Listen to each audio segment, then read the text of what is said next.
Bismillahirrahmanirrahim. Assalamualaikum warahmatullahi wabarakatuh. Alhamdulillah. Wassalatu wassalamu ala Rasulillah Sayyidina Muhammad ibni Abdillah wa ala alihi wa sahbihi wa man walah. Wala haula wala quwata illa billahil aliyyil azim. Amma ba'du. Yang saya hormati para orang tua, para sesepuh, para asatidah, Al-Mukarram Bapak Mundir, Al-Mukarram Bapak Haji Fuad, Al-Mukarram Al-Ustadz Asmat, Al-Mukarram Al-Ustadz Burhan, Al-Mukarram Al-Ustadz Hasbullah. Bil khusus yang kita hormati guru kita bersama Al-Mukarram Al-Ustadz Dr. Andas Muhammad Sa'i. Kita doakan guru kita semoga Allah panjangkan umurnya, amin. Allah sehatkan badannya, Allah kabulkan segala hajat-hajatnya. Dan kita semua yang hadir di majelis ini, semoga kita semua mendapat ridha Allah, mendapat rahmat Allah, mendapat ampunan Allah. Segala hajat-hajat kita semoga dikabulkan oleh Allah Subhanahu wa ta'ala. Segala kekurangan dari ibadah kita semoga disempurnakan oleh Allah. Segala dosa-dosa kita yang besar maupun yang kecil, yang disengaja maupun yang tidak disengaja, semoga diampuni oleh Allah Subhanahu wa ta'ala. Allah cabut dari hati kita kesenangan untuk berbuat dosa dan maksiat. Dan kita mohon kepada Allah semoga Allah berikan kita rezeki yang banyak, yang luas, yang berkah. Dimudahkan haji, umrah, ziarah makam Nabi besar Muhammad sallallahu alaihi wasallam. Dan kita minta kepada Allah semoga putra-putri kita, keluarga kita dijadikan orang-orang baik, dijadikan ahli sholat, dijadikan ahli zikir, dijadikan ahli Quran, jauh daripada pergaulan-pergaulan yang tidak baik, jauh daripada musibah, jauh daripada malapetaka, jauh dari hal-hal yang tidak diridhai oleh Allah Subhanahu wa ta'ala. Yang belum sholat semoga dijadikan ahli sholat, yang belum ke masjid jadikan ahli masjid, yang belum mengaji dijadikan ahli ngaji, yang masih terjebak ke dalam kemaksiatan semoga dijadikan orang-orang yang kembali kepada Allah Subhanahu wa ta'ala. Dan besar harapan kita semoga duduknya kita di majelis ilmu menjadi sebab kita semua dimudahkan untuk masuk ke dalam surga, amin, Allahumma amin. Sebelum kita mulai taklim kita, terlebih dahulu kita baca Fatihah untuk muallif kitab dan untuk guru-guru kita yang sudah mendahului kita. Al-Fatihah Al-Ru'i Bib Ahmad bin Hasan Fatak, Bib Muhammad bin Ahmad bin Hasan Fatak, Bib Saleh bin Husain Hamid, Bib Bakar Gresik, Syed Alwi bin Abbas Al-Maliki, Syekh Sulaiman Nuri, Al-Imam bin Hajar Al-Asqalani, wa Syekh Sulaiman An-Nuri, wa Syekh Bakar Musalim, Syekh Abdul Qadir Al-Jalani, Syekh Nawi Bantan, wa Syekh San Jampes, wa Syekh Umar Muhdar bin Segab, wa Bib Ali bin Muhammad bin Hasan Nafsi, wa Abi Ali bin Abraham Nafsi, wa Jamil Aulia wal Aqtab wal Amjad wal Tasrib lil Salihin, wa Sun almarhum Haji Ming bin Haji Dagol, wal marhum Haji Aminah binti Haji Jami, wal marhum Ya Ramli bin Abdul marhum Bapak Haji Sri, wal marhum Bapak Haji Amir, wal marhum Bapak Sahrani, wal marhum Abih Amir, wal marhum Rahdatin Nabi Muhammadin sallallahu alaihi wasallam. Al-Fatihah. A'udzubillahi minasyaitonir rajim. Bismillahirrahmanirrahim. Alhamdulillahi rabbil alamin arrahmanir rahim maliki yaumiddin. Iyyaka na'budu wa iyyaka nasta'in. Ihdinas siratal mustaqim.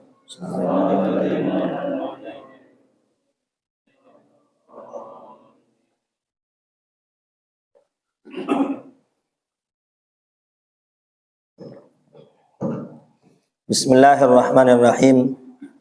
Qala al-mu'allif rahimahullahu ta'ala wa nafa'ana bihi wa bi ulumihi fid dharain amin. An Aisyah radhiyallahu anha qalat ra'aitu an-nabiyya sallallahu alaihi wasallam yusalli mutarabbian, rawahu an-Nasa'i wa sahahul Hakim. Dari sana Aisyah, istri Nabi besar Muhammad sallallahu alaihi wasallam, beliau berkata, ra'aitu an-nabiyya sallallahu alaihi wasallam, aku pernah melihat Nabi besar Muhammad sallallahu alaihi wasallam yusalli mutarabbian. Nabi besar Muhammad salat dalam posisi duduk sila. Kenapa kok Nabi besar Muhammad salat dalam posisi duduk sila? Wadzalika lamma saqata an farasi fanfakkat qadamuh. Karena pernah Nabi besar Muhammad ketika naik kuda, Nabi besar Muhammad terjatuh dan kakinya terluka, sehingga ini menyebabkan Nabi besar Muhammad tidak bisa sholat berdiri seperti biasanya. Akan tapi Nabi besar Muhammad sholat dalam keadaan duduk. Ya, demikianlah manusia.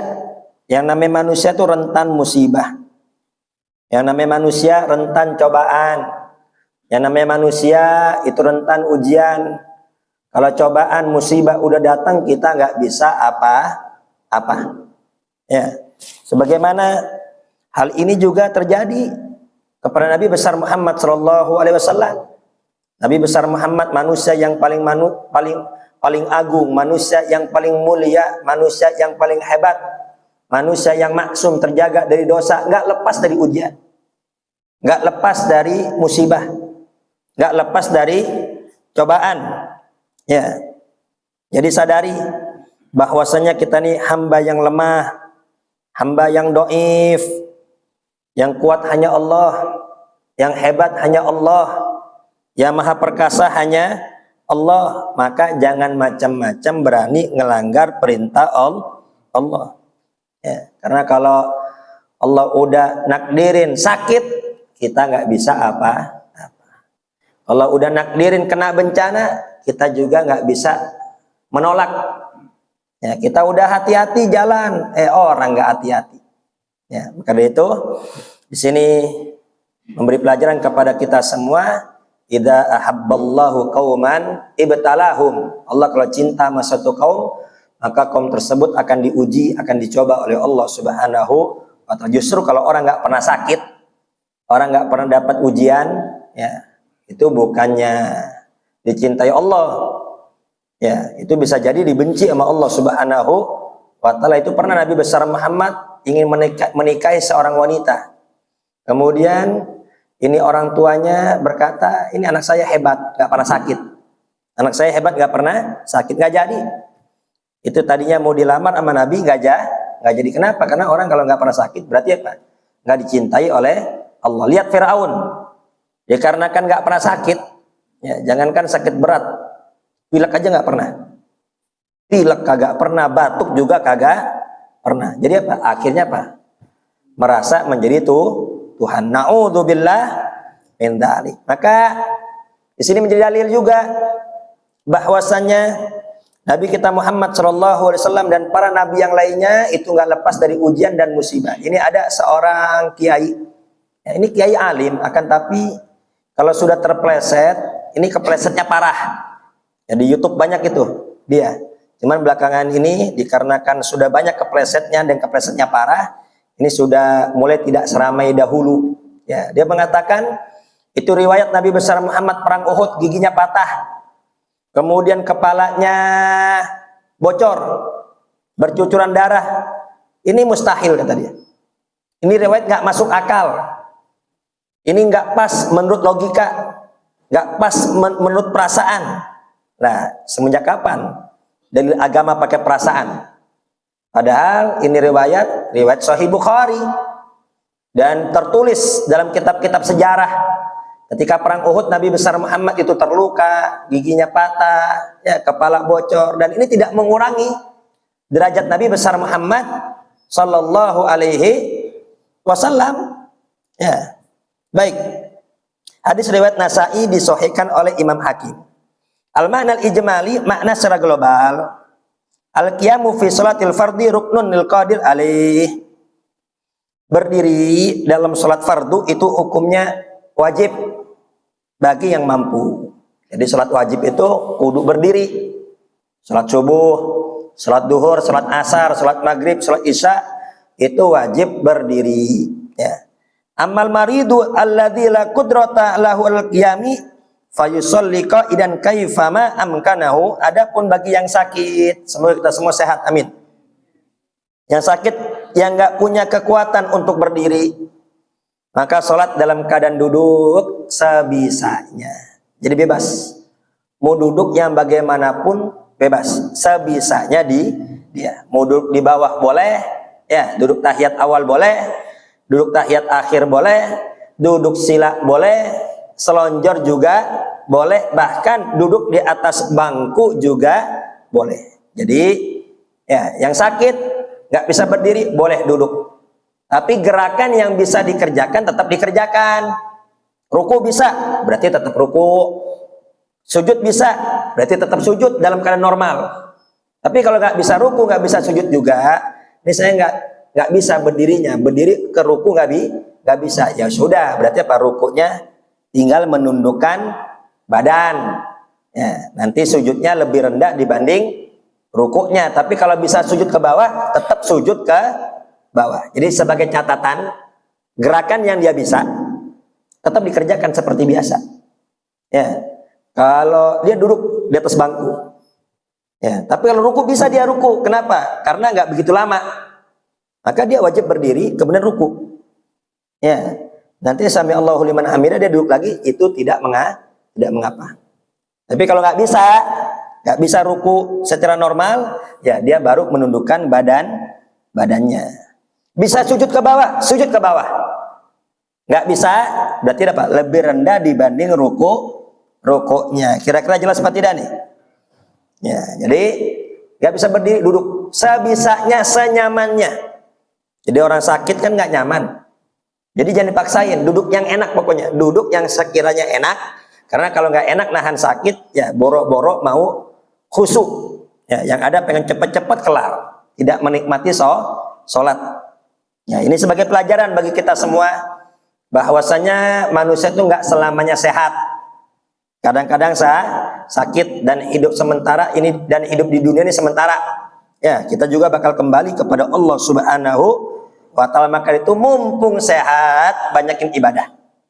Mumpung sehat ke masjid, mumpung sehat ke musholah, mumpung sehat sholat jamaah, jangan sholat sendiri di rumah, jamaah. Subuh ke masjid, zuhur asar ke masjid, maghrib isya ke masjid, mumpung sehat. Mumpung sehat, ya, dimanapun ada pengajian hadir, dimanapun ada majelis kiai, majelis habaib, ya dekat dari rumah kita hadiri.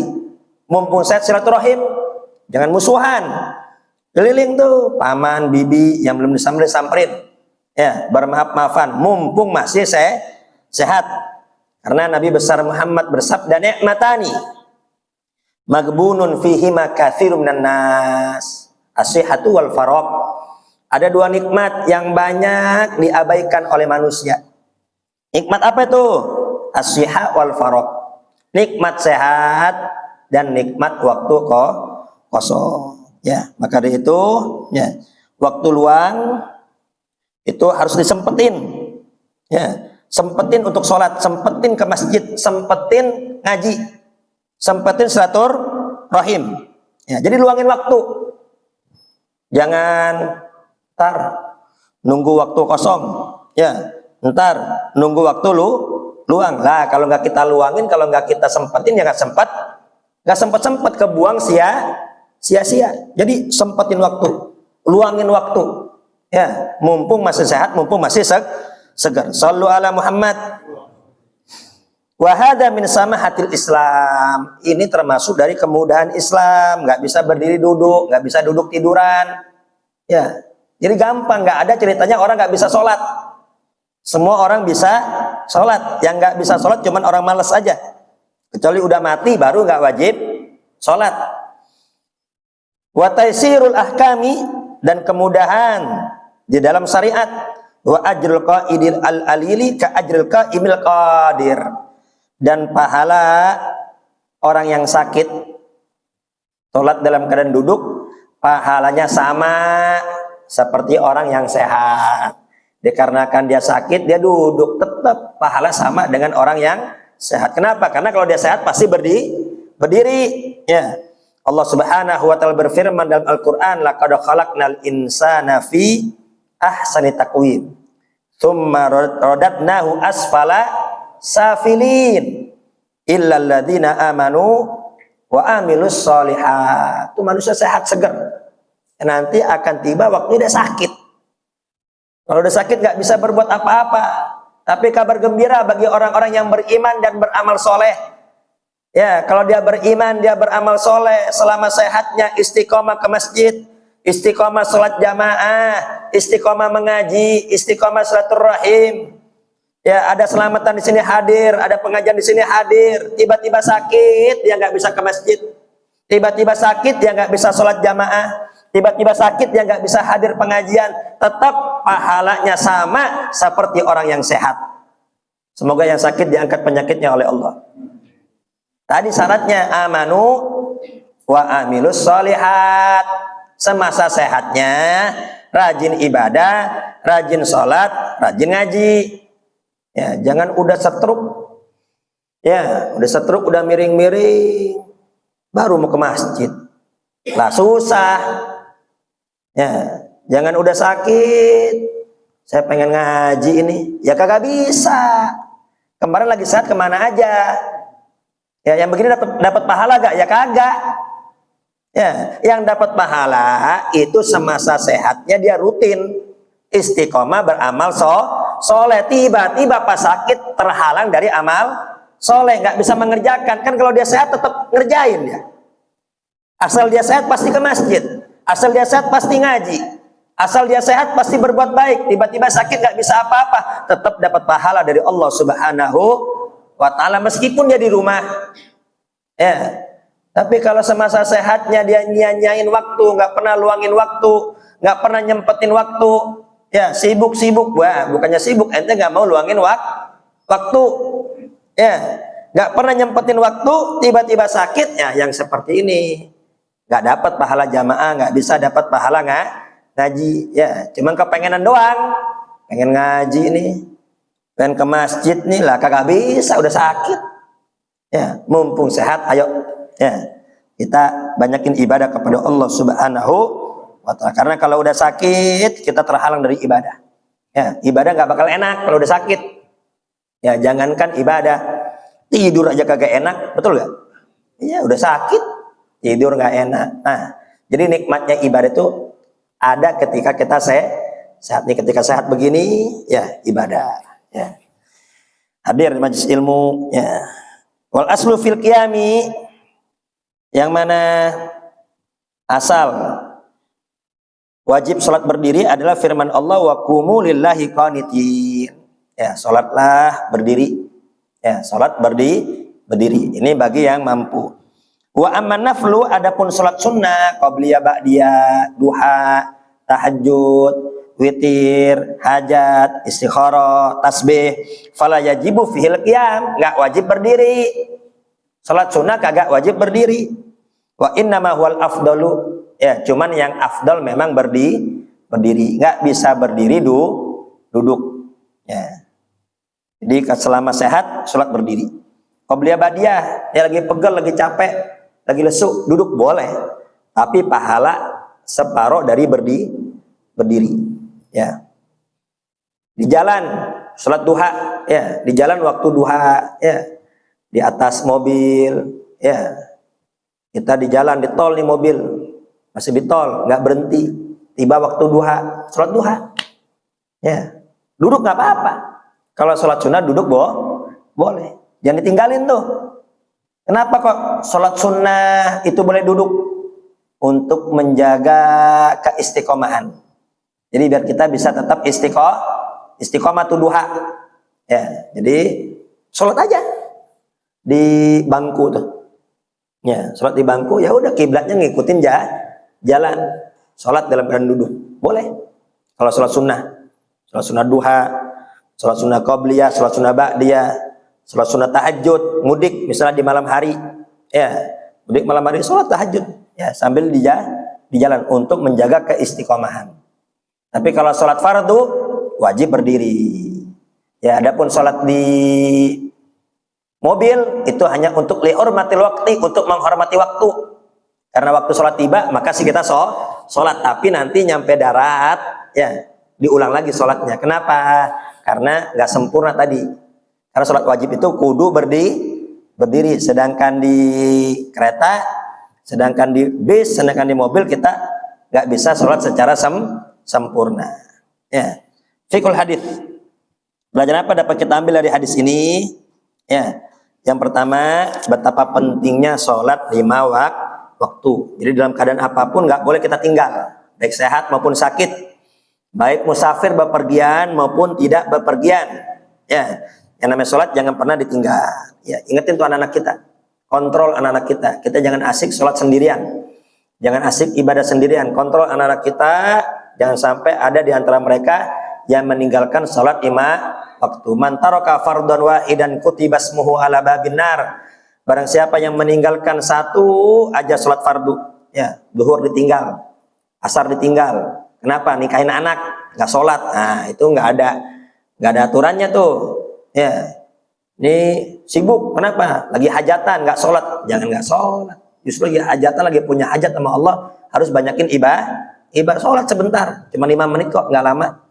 Ya, ninggalin satu fardu aja, kutibas muhu ala babin nar, namanya ditulis di atas pintu neraka, fulan bin fulan labudda min dukhulin nar, fulan bin fulan wajib kudu masuk neraka. Itu baru ninggalin satu fardu. Jadi kalau ada anggota keluarga kita yang nggak sholat, ya, bini nggak sholat atau anak nggak sholat, berarti ini keluarga kita terancam musibah.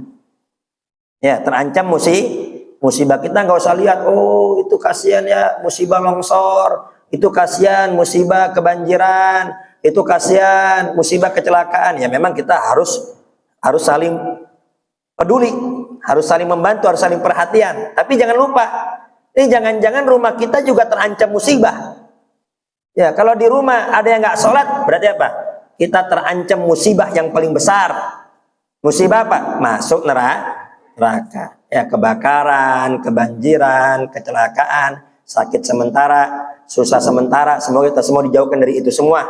Tapi kalau udah masuk neraka, ya Allah, ini apa? Siksa yang sangat pedih, sakit yang sangat luar biasa. Na'udzubillah min dzalik. Semoga keluarga kita semua dijadikan ahli sholat. Amin. Kemudian yang kedua, pelajaran apa yang dapat kita ambil dari hadis ini? Ya, di sini memberi pelajaran bahwasanya Islam itu mudah, agama itu gampang, tapi jangan digampang-gampangin. Ya, yang nggak bisa berdiri duduk, nggak bisa duduk tiduran. Ya. Kemudian yang ketiga, orang yang sakit tetap dapat pahala sempurna. Ya, orang yang sakit tetap dapat pahala sempurna sebagaimana ketika dia sehat. Asalkan di waktu sehatnya dia beramal soleh. Ya. Itu ya, mumpung sehat luangin waktu untuk ibadah kepada Allah Subhanahu wa taala. Babul Jumu'ah. Selanjutnya bab salat Jumat.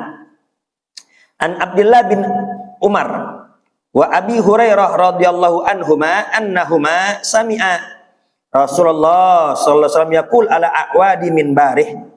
Dari Abdullah bin Umar dan dari Abu Hurairah, semoga Allah meridhoi mereka semua. Yang mana mereka berdua, Abdullah bin Umar dan Abu Hurairah, mendengar Nabi besar Muhammad sallallahu alaihi wasallam itu bersabda, ya, ketika di atas mimbar, di atas tangga mimbar, itu Nabi besar Muhammad sallallahu alaihi wasallam pernah bersabda, layantahiyanna aqwamun an wada'ihumul jum'at au layahtimannallahu ala qulubihim tsumma lakununna minal ghafilin. Ya. Layantahiyanna aqwamun, itu an wada'ihumul jum'at, itu orang-orang yang kagak Jumatan. Banyak gak yang kagak Jumatan? Ngakunya Islam tapi kagak Jumat. Ya, ini kalau semua Jumatan jalan sepi. Buktinya di jalan masih aja rame. Kalau dilihat KTP-nya apa? Islam. Ngakunya Islam tapi nggak sholat Jumat. Ini kata Nabi, itu orang-orang yang kagak Jumatan mau berhenti apa enggak? Itu yang kagak Jumatan mau tobat apa enggak tuh? Apa mau terus-menerus kagak Jumatan? Ya. Jadi kata Nabi, layantahiyanna aqwamun an wada'ihumul Jum'at, itu yang terus-menerus meninggalkan sholat Jumat mau berhenti apa kagak?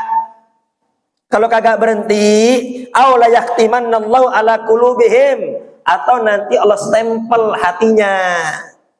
Ya, nanti Allah stempel, Allah tutup hatinya. Ya, kalau udah benar-benar Allah tutup, yang namanya kebaikan, nasihat itu udah nggak bakal masuk. Au tsumma yakununna minal ghafilin. Ya, kemudian dia terus-menerus akan menjadi orang yang lalai, lupa kepada Allah Subhanahu wa ta'ala, lupa kepada Allah, lupa kepada akhirat, lupa akan mati, lupa bahwasanya nanti kita akan dibangkitkan oleh Allah Subhanahu wa ta'ala, mempertanggungjawabkan semua perbuatan kita. Jadi itu kata Nabi, itu yang enggak salat Jumat mau berhenti apa enggak? Kalau enggak berhenti, nanti Allah tutup hatinya. Kemudian terus-menerus menjadi orang yang lupa. Na'udzubillah min dzalik. Al-ma'nal ijmali, makna secara global. Yaumul Jum'ah yaumun azimun. Hari Jumat itu hari yang agung. Hari Jumat hari yang mulia. Yu'addamu hatta fil jahiliyah. Bahkan di masa jahiliyah pun hari Jumat itu hari mulia. Ya. Wa yusamma yaumul arubah.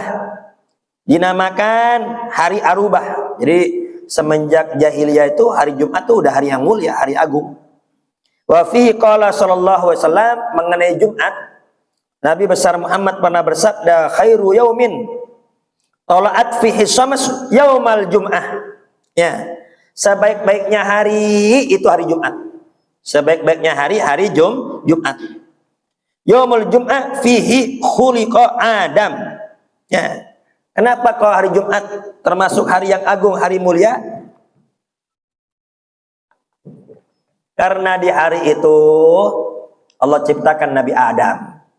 Ya, Nabi Adam Allah ciptakan pada hari Jumat. Wa fihi dukhilal jannah. Di hari itu juga Nabi Adam dimasukin ke surga. Wa fihi ukhrija minha. Ya. Di hari itu juga Nabi Adam dikeluarkan dari surga, diciptakan hari Jumat, masuk surga hari Jumat, diusir dari surga juga hari Jumat. Wala taqumu sa'atu illa fi yaumil jum'ah, dan kiamat nanti juga terjadinya pada hari Jumat. Wa summiyal jum'ah lijtima'in nasi fihi, dinamakan hari Jumat karena pada hari Jumat itu manusia berkumpul. Kenapa? Untuk sholat Jumat. Wa huwa idun islami usbu'i, itu hari raya umat Islam, hari raya mingguan. Jadi hari raya mingguan umat Islam itu hari Jumat. Mutakarrarun, ya, hari raya yang terus-menerus berulang. Tiap minggu kita hari raya, itu hari Jumat. Wa fihi sa'atun yustajabu fiha du'a, pada hari Jumat itu ada waktu ijabah, ada waktu mustajab. Ya, waktunya kapan? Wallahu a'lam. Pokoknya dari terbit matahari sampai terbenam matahari itu ada waktu mustajab. Ya, Allah rahasiakan waktunya. Kenapa kalau Allah rahasiakan? Agar hari Jumat umat Islam sibuk ibadah. Ya, ini seharusnya libur hari Jumat. Ya, bukan hari Ahad. Ya, bukan hari Ahad. Ya, mereka nggak mau nyebut Ahad. Ahad apa? Allah, Zat yang Maha Esa. Makanya diganti Minggu. Nah, kita ini ajarkan anak-anak kita bukan Minggu tapi Ahad. Ya, ini umat Islam termasuk berjiwa besar. Meskipun mayoritas Islam, tapi liburnya bukan hari Jumat. Ini kalau umat Islam ini radikal, ya, kalau umat Islam ya keras sebagaimana yang digambarkan oleh Barat, maka kita semua nggak bakal menerima. Tapi lihat umat Islam, ya, dengan jiwa besar, mereka menerima liburnya bukan hari Jumat, tapi hari Ahad. Ya. Nah, ini hari Ahad, hari Jumat, ini ada waktu mustajab. Waktunya dirahasiakan sama Allah. Ada yang berkata itu waktu mustajab ketika khatib duduk di atas dua khutbah. Ya, ketika khutbah kemudian khatib duduk, ya, itu waktu mustajab. Ada yang berkata itu waktu mustajab itu habis sholat. Ya, habis khutbah, antara khutbah dan sholat. Ya, ada juga pendapat waktu mustajab ba'da asar. Ibadah asar Jumat, ya, ini waktu mustajab, sibukkan ibadah kepada Allah Subhanahu wa ta'ala. Intinya itu dirahasiakan sama Allah. Ya, dirahasiakan agar apa? Agar kita itu dari terbit fajar sampai terbenam matahari banyak ibadah kepada Allah Subhanahu wa ta'ala. Ya sama, Ramadan, ada Lailatul Qadar. Kapan Lailatul Qadar? Dirahasiakan. Ya, meskipun kita memang suruh cari di malam-malam ganjil. Malam ganjil itu lebih besar kemungkinan turun Lailatul Qadar. Tapi apa? Pastinya dirahasiakan. Agar apa? Agar kita sibuk ibadah sepanjang Ramadan. Demikian pula wali-wali Allah rahasiakan di antara hamba-hambanya. Ya. Kenapa kok Allah rahasiakan? Agar kita bisa saling menghormati. Agar kita nggak main merendahkan orang. Agar kita nggak ngecilin orang. Kenapa? Khawatir orang yang kita kecilin itu wali Allah. Rubba ath akbar magdfu'in bil abwab lau aqsama 'alallahi la abarrah. Betapa banyak kata Nabi orang yang ath rambutnya berantakan, acak-acakan, penampilannya nggak terurus, akbar berdebu, ya nggak ada bagus-bagusnya lah penampilannya. Ya, madfu'in bil abwab itu kalau bertamu ditolak. Ya, madfu'in bil abwab kalau ngetok pintu madfu, ya ngetok pintu, ya ditolak, diintip siapa? Oh dia, udah dicuekin. Ya, kalau pakai jas, pakai celana, bawa koper rapi, oh pakai dasi dibuka. Padahal mau minta utang, padahal mau minjem duit, atau minjem duit ataunya. Ya, ini apa? Betapa banyak orang yang penampilannya berantakan. Itu kalau bertamu sama orang ditolak. Kalau ada acara kedatangannya nggak diharapkan. Ya pokoknya sama orang nggak dianggap lah, nggak diorangin. Tapi apa kata Nabi? Lau akasama 'alallahi la abarrah. Itu orang kayak begini nih kalau udah sumpah atas nama Allah itu langsung dikabulkan oleh Allah Subhanahu wa taala. Ini Allah rahasiakan nih. Wali-walinya di antara manusia. Ini hati-hati nih, ada wali tingkat RT. Ya, ada wali tingkat RW. Hati-hati nih, jangan sembarangan ngebully orang. Yang kalau dibully ternyata kekasih Allah, waduh. Bisa berantakan hidup kita. Kalau rahasia kenapa? Agar kita bisa saling menghormati. Ya. Waqad haddar Rasulu sallallahu alaihi wasallam ala huduril khutbataini wassalah. Dan Nabi besar Muhammad menganjurkan untuk hadir 2 khutbah dan hadir sholatnya. Ya, jangan telat-telat. Ya, Jumatan tuh jangan telat. Ya. Barang siapa yang datang di waktu pertama itu bagaikan orang yang nyembelih onta. Berapa harga onta? Ya. Berapa harga onta? Ya Allah. Kita bisa setiap Jumat nyembelih onta. Cuma-cuma. Ngapain? Hadir Jumat di waktu pertama. Ya, jam 9 udah hadir Jumatan. Jam 10 udah hadir Jumatan. Ya, barang siapa yang datang di waktu yang kedua bagaikan orang yang berkorban sapi. Ya, berapa harga sapi? 22 juta, 25, 30. Ya, beli sendiri kita nggak bisa. Patungan. Ya, patungan bertujuh. Ya, patungan nggak bisa. Nih bisa nyembelih tiap Jumat. Ngapain? Datang duluan. Ketika hadir Jumat tuh. Ya. Datang jam 11 itu bagaikan apa? Nyembelih sapi. Ya, barang siapa yang datang di jam berikutnya, ya, setengah 12, itu bagaikan apa? Nyembelih kambing. Ya, setengah jam sebelum Jumat itu udah datang, itu bagaikan nyembelih kambing. Ya. Barang siapa yang datang berikutnya, ya, bagaikan nyembelih ayam. Sampai ya udah deket Jumat baru datang. Itu dapat telur. Ya, udah mau datang Jumat dia baru datang. Itu dapatnya cuma telur. Nggak tahu telur apa. Kalau telur ayam masih mending. Telur puyuh, ya. Ini jangan sampai datangnya apa? Telur utuh, waduh.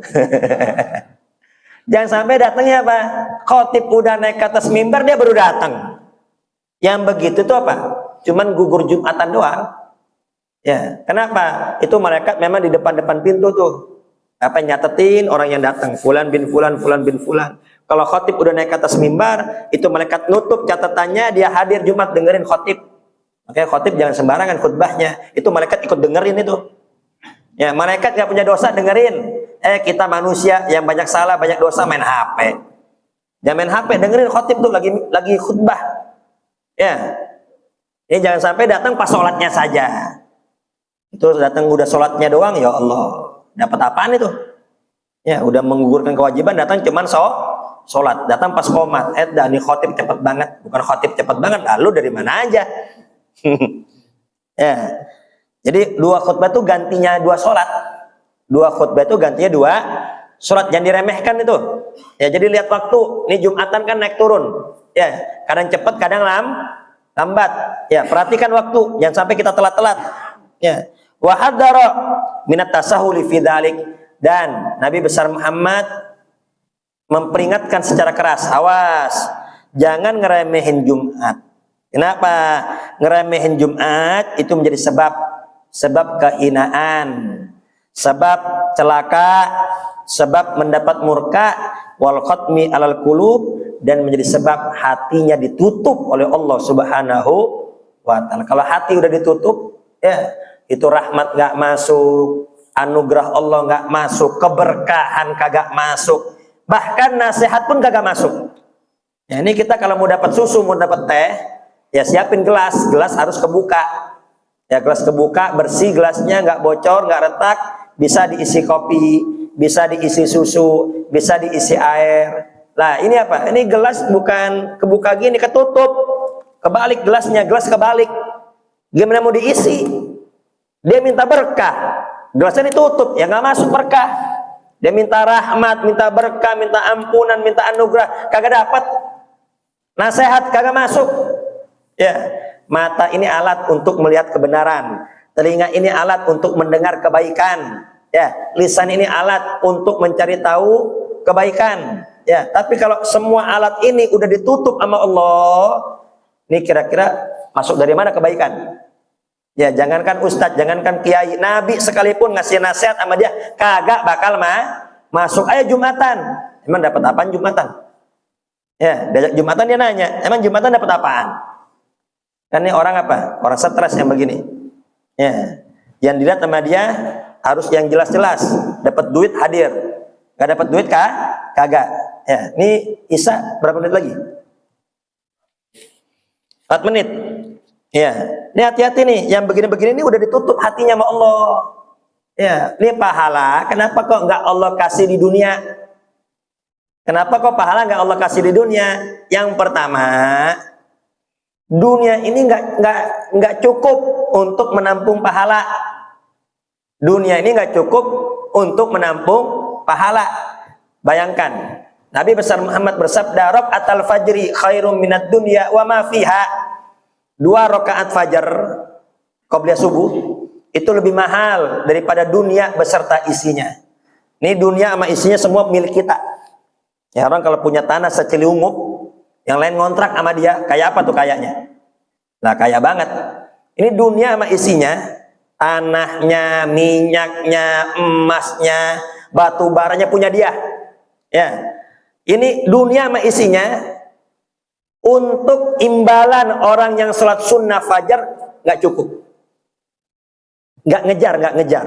Bayangin, nggak ngejar. Saking besarnya pahala sholat sunnah fajar. Bayangin, dunia sama isinya sebagai bayaran imbalan untuk orang yang sholat sunnah itu belum mencukupi. Ini belum bicara sholat subuhnya. Kayak apa sholat subuhnya? Berapa ganjarannya? Ya, jadi dunia ini murah. Lau tazinu indallahi janaha ba'udatin masaqa kafiran min hasur batama. Ya, lau tazinu indallahi lau kanatid dunya tazinu indallahi. Kalau dunia itu berharga di sisi Allah seharga sayap nyamuk, itu orang-orang kafir nggak bakal dikasih dunia meskipun hanya seteguk air. Jangankan segelas air, seteguk air aja kagak dikasih. Tapi buktinya apa? Orang kafir banyak yang kaya apa enggak? Banyak. Kenapa? Karena dunia nggak ada harganya di sisi Allah. Ya, sayap nyamuk ada harganya nggak? Lah kagak. Karena dunia itu murah, Allah kasih sama orang kafir. Buat orang Islam nanti nih yang mahal-mahal, surganya Allah Subhanahu wa ta'ala. Bayangin, bandingan nikmat dunia sama nikmat surga, tangan kita celupin ke laut, main ke laut celupin tuh. Habis dicelupin, angkat tangan kita. Berapa tetes tuh? Yang keluar berapa tetes? Hanya setetes, 2 tetes. Tetesan ini nikmat dunia, lautan sisanya itu nikmat surga. Sebanding apa enggak? Nah, kagak sebanding. Jadi kenapa kok pahala nggak Allah kasih di dunia? Karena dunia terlalu murah, nggak bisa sebagai bayaran untuk orang yang beramal soleh. Nyambung apa enggak nih? Yang terakhir, kenapa kok pahala nggak Allah kasih di dunia? Karena dunia ini sementara, sedangkan pahala itu kekal. Ya, dunia sementara, dunia bakal hancur. Jadi nggak bisa nampung pahala, nggak bisa. Karena pahala ini kekal. Ya, kalau kekal hanya bisa ditampung di tempat yang kekal. Di mana? Di surganya Allah Subhanahu wa Ta'ala. Sekarang ini pahala memang nggak nyata, surga nggak nyata. Yang nyata duit, yang nyata dunia. Tapi nanti akan tiba waktunya dunia itu nyata. Akhirat itu nyata. Ya, akhirat nyata, surganya nyata. Ya, dunia ya sudah berlalu. Semoga Allah Subhanahu wa Ta'ala kuatkan iman Islam kita, Allah berikan kita taufik hidayah istiqomah untuk terus menerus ibadah, dan yang malas ibadah, yang kagak Jumat, semoga dapat taufik hidayah bisa mengerjakan kewajiban-kewajiban dari Allah Subhanahu wa Ta'ala. Semoga kita semua mendapat ilmu yang manfaat dan mendapat ilmu yang barokah. Ini belum sempurna, insya Allah akan kita lanjutkan pada pelajaran akan datang. Al-Fatihah.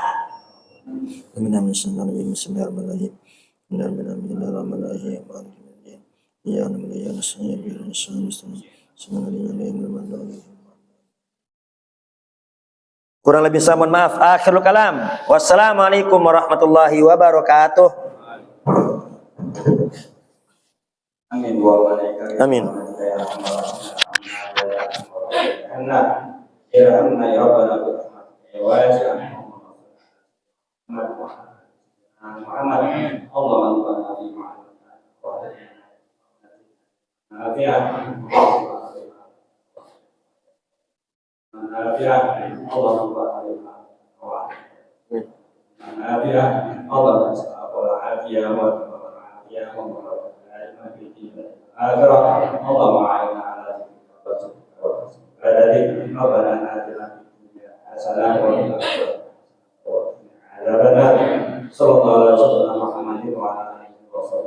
Alhamdulillah.